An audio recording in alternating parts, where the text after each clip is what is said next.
তোমায় আমি ভালোবেসে হয়ে গেলাম একা। I love you. এটাই বাস্তব। পরকীয়ার অভিযোগে গ্রামবাসীর হাতে আটক content creator Ripon video. Content creator Ripon মিয়াকে পরকীয়ার অভিযোগে আটকের ঘটনা নিয়ে সামাজিক যোগাযোগ মাধ্যমে ব্যাপক আলোচনা চলছে।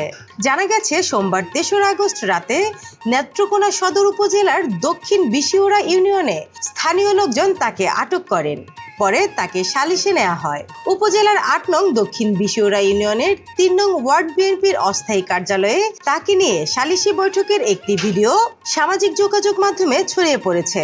সামাজিক যোগাযোগ মাধ্যমে আরো দাবি করা হচ্ছে, বিবাহিত রিপন মিয়ার বিরুদ্ধে পাশের গ্রামের এক তরুণীর সঙ্গে সম্পর্কের অভিযোগ ওঠে। এ ঘটনায় স্থানীয়ভাবে অনুষ্ঠিত সালিশে তাকে ৫ লাখ টাকা জরিমানা এবং গ্রাম ছাড়ার দাবি তুলে উপস্থিত লোকজন। তবে এসব দাবির বিষয়ে সংশ্লিষ্ট প্রশাসন বা আইন শৃঙ্খলা বাহিনীর পক্ষ থেকে এখন পর্যন্ত কোনো আনুষ্ঠানিক বক্তব্য পাওয়া যায়নি। অভিযোগগুলোর সত্যতা স্বাধীনভাবে যাচাই করা সম্ভব হয়নি। স্নিগ্ধা আখি, দৈনিক নতুন সময়, ঢাকা।